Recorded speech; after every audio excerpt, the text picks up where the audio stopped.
Welcome back, guys. My name is Chris Patrick, and today we are going over an updated video on our street stock associated B6 build that you guys have seen me put together, and you all have come along and enjoyed those videos. I've had some comments asking for an updated video, so I am doing that today. So let's get you a little bit closer, and then while we're going to do that, we're also going to run some video footage of this thing actually running on the street. So stay tuned, guys.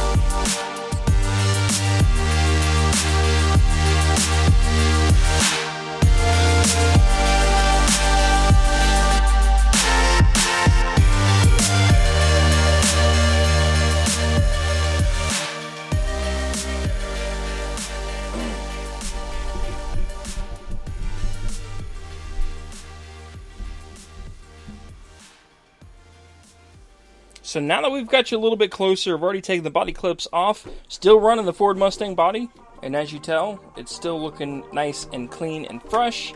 Got a little bit of tire rubbing on it, so I'm okay with that. But I have spent two gatherings, one with a close friend of mine, which is the one that we're actually going to be racing with, and he's the one that's helping me organize this get-together. But we met up at the place on where we're hoping to start the organization to race. Had some fun, and he knows who he is, so I appreciate the help and all of the feedback that you've given me on getting this thing right. But anyway, changes that we have done to the chassis since you guys have last seen it. There is quite a bit, so I'm going to do my best to explain everything that I have done, and we are going to start from the front, and we are going to work our way to the rear.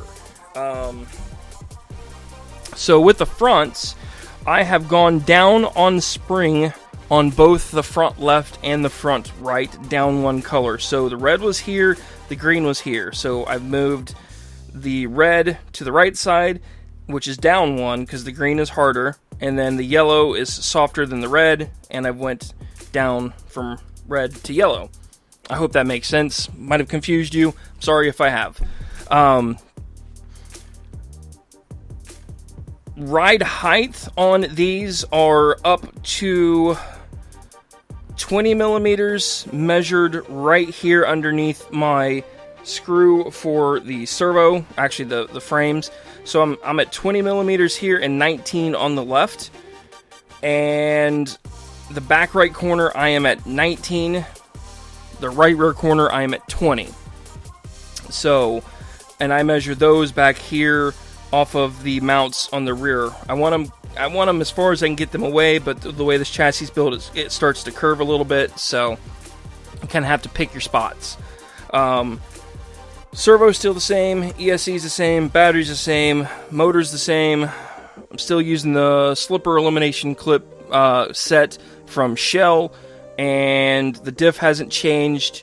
The rear springs have not changed. The biggest difference is going to be tires. We did try a set of my dirt webs that were pretty much worn out, and I had absolutely no traction with those on the street. Obviously because they're slicks, but I figured some heat, and if it was smooth enough, we might have got enough traction, but nope. So a buddy of mine that I'm referring to has been running Banditos on his, and I believe that is what the spec tire that we are going to try to enforce for this class is going to be Banditos. So I went ahead and picked up a set as well. All in all, been a lot happier with it. The Banditos have a ton of grip for the street for what I'm using it for, so I'm happy with that. And actually, I'm pretty happy with the wear once I've figured out some camber issues. Speaking of toe and cambers, toe in by, I think, 1/2 degree.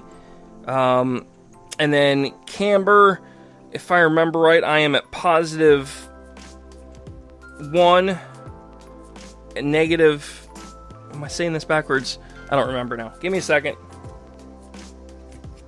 Because I might be saying this backwards. This way I give you guys the updated of what's going on here. So the front left is positive 2. So then this one's going to be negative probably 1.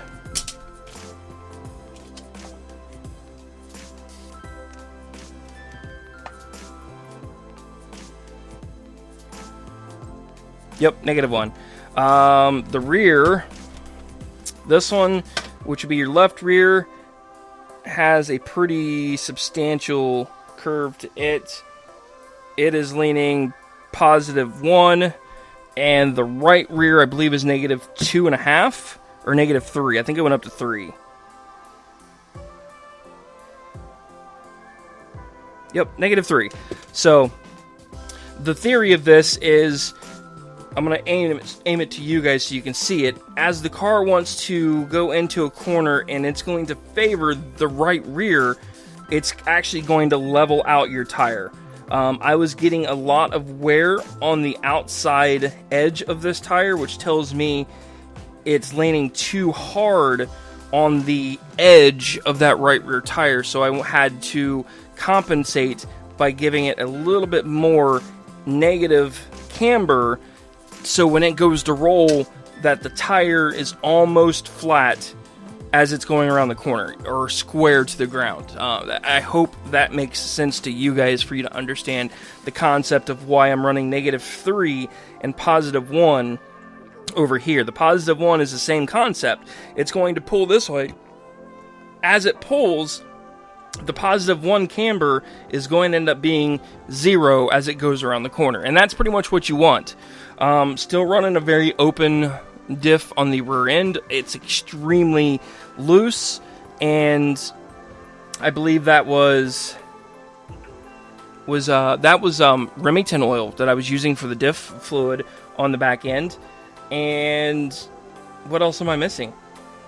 I feel like there's one other important detail I wanted to talk about. I don't remember what it is. Looks like I'm running B posts on front and rear. I am running the out posts on front and rear for the mounts on the bottom. So those would be B's on the rear and C's on the front. And there was one other subject I wanted to cover. Oh, well, I don't remember. Pills. So I am running down half. Yes, down a half in the rear, and I am up 1 and in 1. So up and in 1 millimeter.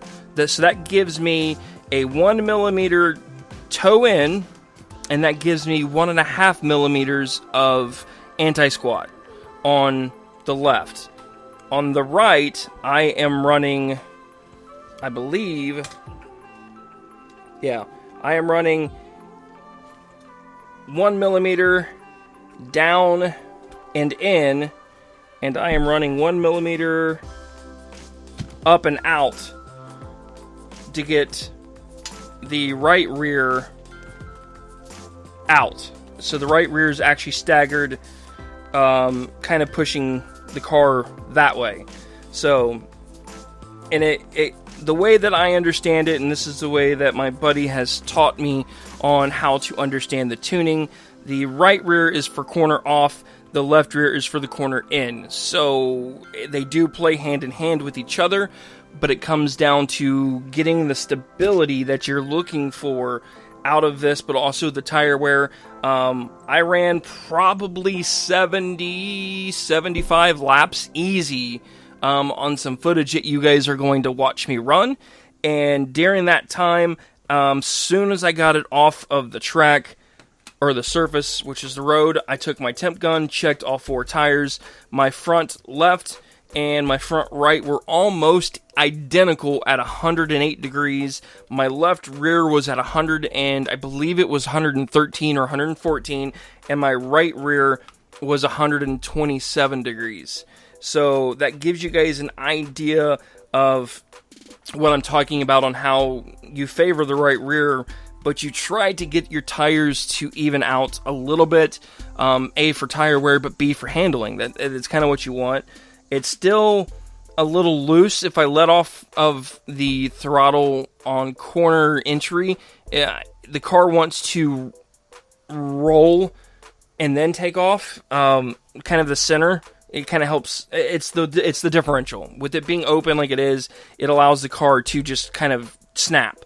If I'm still on half throttle or quarter throttle, it actually stays pretty tight, which is nice, and allows you to giddy up and go. So you'll see some of the video footage that I'm going to roll for you guys to understand you'll see how the car gets a little loose. That's just me letting off the throttle a little too much, and the car basically unloading on the chassis.